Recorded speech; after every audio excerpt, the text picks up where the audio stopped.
Hello et bienvenue dans une nouvelle vidéo. Aujourd'hui on se retrouve pour notre Will I Buy It hebdomadaire. Chaque semaine donc je me rends sur différents comptes Instagram et je check les dernières nouveautés, sorties, annonces en termes de make-up, skincare, beauté de manière générale et je vous donne mon avis. On commence avec la page Insta de Trendmood. La première chose que je vois c'est un nouveau produit chez Maybelline, c'est le Lifter Plump Lip Plumping Gloss. C'est donc leur gloss lifter, j'en ai un. Je ne l'ai pas encore testé, je les avais testés à une époque déjà, donc je connais la formulation. C'est de très bons gloss franchement au drugstore à des prix raisonnables, qui ont de très jolies couleurs, un très joli effet, très glossy. Et là, ils sortent leur version plumping, donc du coup qui va venir repulper les lèvres. Ici, on a 8 nouvelles teintes et je suis pas intéressée pour la simple et bonne raison que j'achète plus des produits de la marque Maybelline parce qu'ils sont pas cruelty free. Si j'avais toujours acheté chez eux, bon, j'aurais été sans doute un petit peu curieuse quand même de voir est-ce que vraiment ça repulpe les lèvres ou pas, est-ce que c'est un gloss du même acabit que celui de Too Faced qui vraiment dégomme les lèvres, est-ce que vraiment c'est efficace, est-ce que ça change quelque chose par rapport à leur autre formulation. Je sais pas si j'aurais été assez curieuse forcément pour passer le pas, mais en tous les cas c'est pas un produit que je vais acheter aujourd'hui. On a ensuite une nouvelle collection, c'est une collaboration entre Beauty Creations Cosmetics et Rosie McMichael. Alors, je ne connais ni la marque ni la personne. La marque, il me semble que j'en ai déjà entendu parler. Beauty Creations, ça me dit quelque chose. Donc là, on a une palette, on a des produits pour les lèvres, on a des petits produits liquides pour les paupières, une petite palette de blush et une petite palette d'highlighter, si je vois bien. Le tout dans des prix, ma foi, raisonnables. La palette, là, elle coûte 30 $. Il y a quand même pas mal de fards. Maintenant, je trouve pas que l'harmonie de couleurs soit très spécial. Il y a beaucoup de bleu, il y a beaucoup de teintes très foncées qui, alors sans doute que là c'est la photo qui joue en sa défaveur et que si on la voyait en vrai on verrait vraiment bien les nuances, les différentes nuances entre les teintes, mais c'est vrai que là comme ça il y a beaucoup de teintes très foncées où je me dis ça va être un peu les mêmes. Ouais, c'est pas une collection d'une palette qui me parle particulièrement. Ensuite chez Spectrum on a une nouvelle collection, c'est sans surprise une collaboration avec Disney, cette fois-ci avec Fantasia. Vous avez un set de 12 pinceaux pour 97 $ et un chapeau de sorcier. Ah, c'est un sac, pardon. Ouais, c'est un sac, une trousse make-up en forme de chapeau de sorcier pour 75 $. Ils m'ont gonflé, je vous le dis. Spectrum là c'est bon pour moi, ils sont morts dans le film.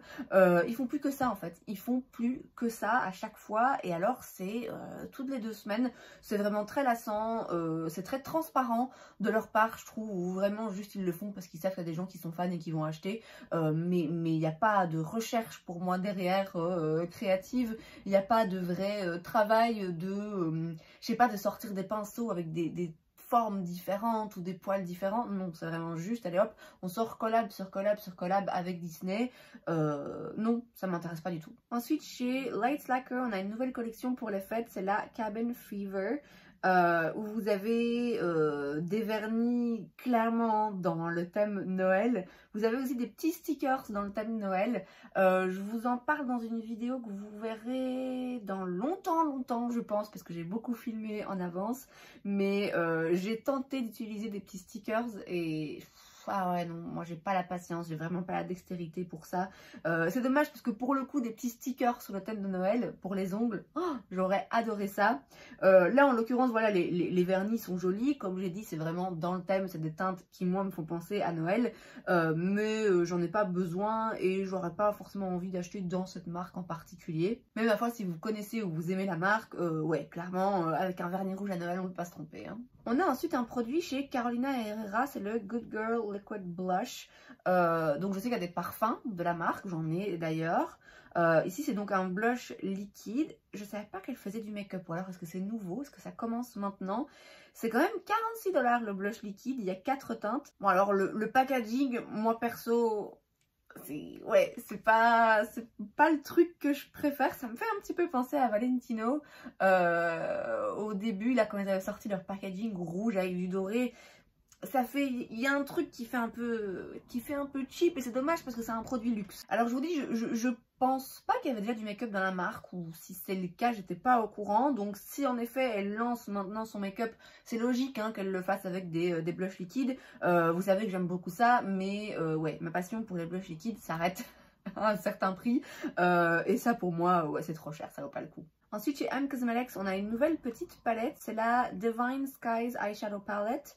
Ça coûte 42 $ et vous avez 6 teintes, c'est pas donné. M Cosmetics, c'est une marque qui me rend très curieuse, j'ai très envie de l'essayer, notamment des blushs liquides justement qu'ils ont qui apparemment sont vraiment extraordinaires. Ils ont déjà sorti plusieurs petites palettes dans ce format et pareil, il y en a de temps en temps que je vois qui me donnent envie. Le problème c'est que je pense que la marque est disponible uniquement sur leur site qui est basé aux États-Unis ou au Canada, ce qui veut dire frais de douane démentiels. Donc voilà, j'ai jamais encore sauté le pas. Si je venais à commander chez eux, c'est pas cette palette que je prendrais parce qu'on est de nouveau, comme c'est beaucoup le cas en ce moment, dans des tons très froids. Et même si je trouve ça joli, moi c'est pas forcément ce qui me va, c'est pas forcément ce que j'ai toujours envie de porter. Cette petite palette est bien faite hein, en l'occurrence parce que vous avez 3 fards mat, un clair, un moyen, un foncé, vous avez 3 fards métalliques avec des reflets et des finis un petit peu différents. Donc c'est vraiment une bonne petite palette pour faire un petit smoky, un petit peu froid. 6 teintes c'est ni trop ni pas assez, c'est vraiment je trouve un bon chiffre pour une petite palette où vous utilisez que ça.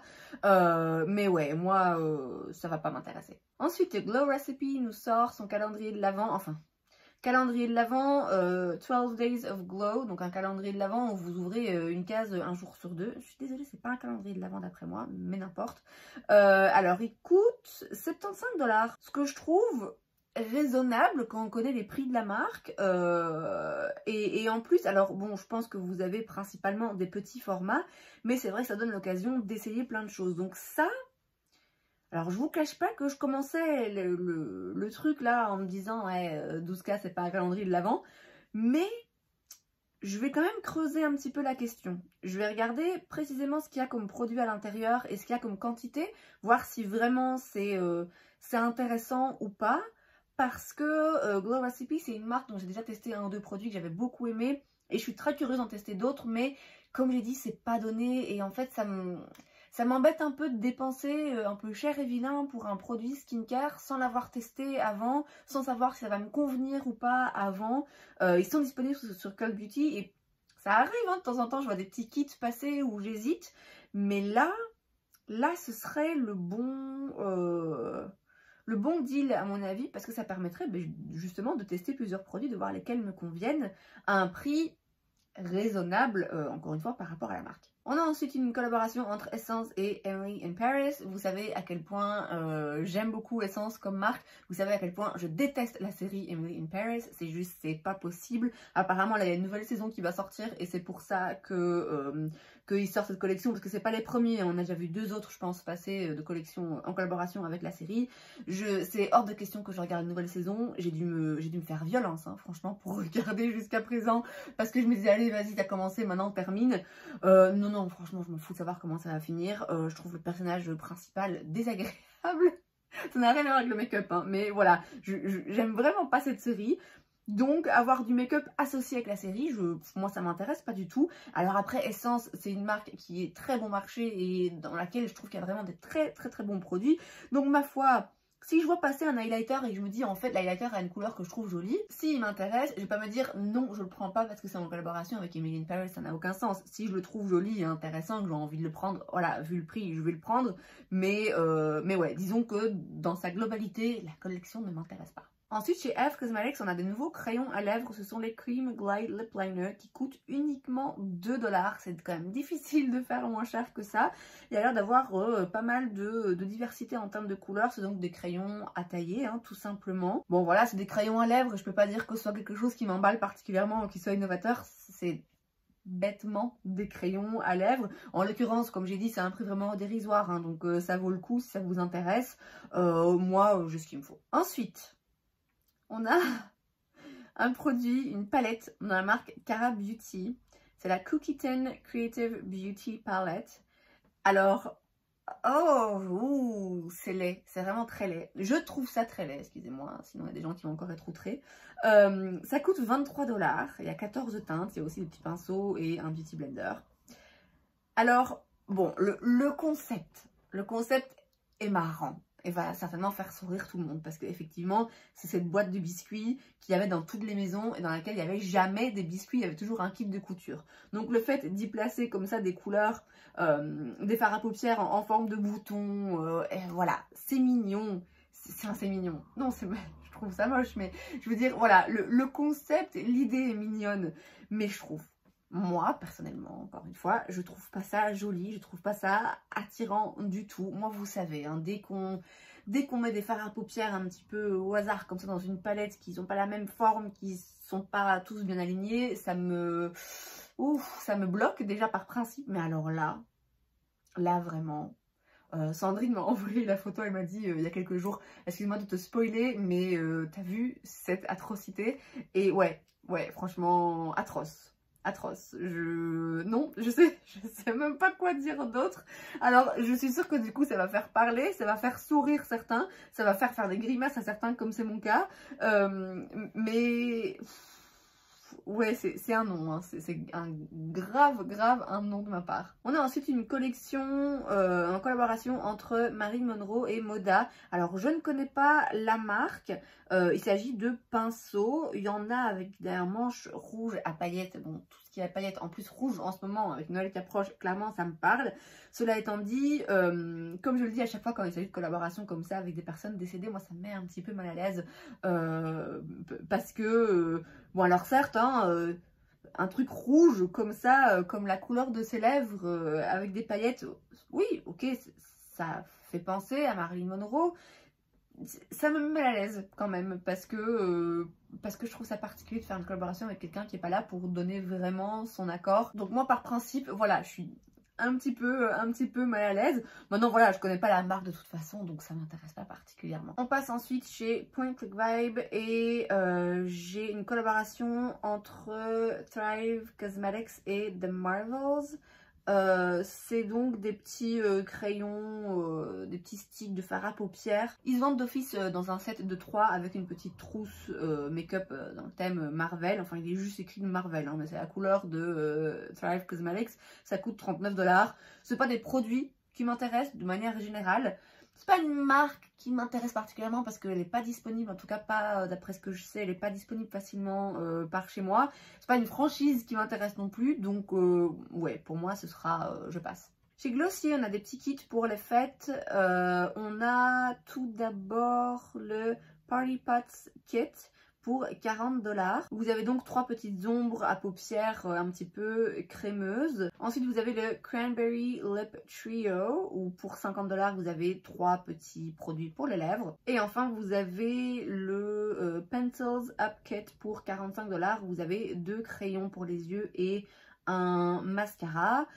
Aucun de ces kits ne m'intéresse. Par contre, un qui aurait pu m'intéresser si j'y avais accès, c'est celui qu'on a vu la semaine dernière ou celle d'avant, je sais plus. C'est un petit kit pour 23 $ avec 2 blushs liquides. Ou ça, par contre, ouais, ça m'intéresse parce que je suis très curieuse de tester ces blushs. Ça fait très longtemps qu'ils sont sur le marché, qui font partie de favoris de beaucoup de personnes. Glossier, c'est pas une marque qui m'intéresse, mais ces produits-là, quand même je suis curieuse, et là un petit kit avec 2 c'est intéressant, mais voilà, malheureusement j'ai pas accès à la marque, pas facilement en tout cas. Alors on retourne chez Carolina Herrera puisqu'il y a d'autres produits en plus des blushs liquides. On a aussi des petits fards à paupières mono pour 29 $ et des rouges à lèvres pour 28 $. Enfin c'est 28 $ le rouge à lèvres et 23 $ le case, donc l'élément dans lequel vous mettez le rouge à lèvres. Je vais pas me répéter, c'est pas quelque chose qui m'intéresse. Je suis pas de toute façon public cible de ce genre de marque. C'est pas les genres de produits ou de marques qui me parlent quoi qu'il arrive, et là ça ne fait pas exception. Ensuite, on a une collection chez 3CE en collaboration avec Smiley. Je connais pas la marque. En fait, j'en parle parce que ça reste dans le thème de ce qu'on voit en ce moment, du froid, mais du très froid. Pas du froid facilement portable et limite un peu neutre. Là, on est vraiment sur du froid, sur du gris. Alors, je dis pas que le gris et le très froid sont pas portables, hein, mais c'est vrai que c'est un petit peu plus compliqué peut-être pour certaines carnations. Donc là vous avez des produits pour les lèvres, des blushs et vous avez aussi des petites palettes de fard à paupières qui, je l'ai dit, hein, sont vraiment dans le thème de ce qu'on voit en ce moment. Et au risque de me répéter, moi c'est pas des couleurs vers lesquelles j'ai forcément envie de me diriger. Alors il y en a bien une ou deux de temps en temps, une ou deux palettes de ce genre qui peut m'intéresser et je trouve ça utile à avoir dans sa collection, enfin si on collectionne le make-up, mais ouais, j'ai pas besoin de toutes les avoir vu que je vais pas porter ce genre de couleur très souvent. Là en l'occurrence, en plus je connais pas la marque donc ça m'intéresse pas. Et enfin on se quitte sur un lancement qui est pas vraiment en lien avec le make-up ou alors vraiment de façon lointaine, mais c'est quand même le genre de lancement qui moi me met de bonne humeur. Il s'agit d'une collaboration entre Goose Creek Candle, qui est une marque de bougies que je ne connais pas, et Elf, pas Elf la marque de make-up, Elf le film, le personnage, hein. Et donc on a des bougies pour 13,99 $, senteur et packaging autour du thème de Elf et du coup de Noël. Forcément ça me parle. Je faisais un tour récemment sur le site de Notino pour aller regarder un petit peu les bougies Bath & Body Works, je crois que c'est cette marque là. Je regardais un petit peu ce qu'ils avaient parce que j'ai très envie d'une bougie vraiment senteur Noël, mais d'une part elle coûte une fortune et d'autre part, ouais, je peux avoir la description de la bougie, mais enfin de la senteur, mais c'est pas pour autant que je vais la sentir et savoir vraiment si ça me plaît ou pas. Bref, tout ça pour vous dire que là on a des bougies, certes, que je peux de toute façon pas acheter parce que je pense pas que la marque soit disponible par chez moi. Et de nouveau, le même problème se pose de je peux pas les sentir à l'avance. Mais on a des bougies sur le thème de Noël qui doivent sentir divinement bon et qui ne coûtent que 13,99 €, 13 $, pardon, 99. Donc si vous y avez accès, voilà, je me suis dit que c'était un petit peu une bonne nouvelle de terminer là-dessus et de se dire qu'on peut trouver des grosses bougies qui sentent bon Noël pour moins de 15 $. Et c'est donc tout pour cette vidéo, j'espère que ça vous a plu.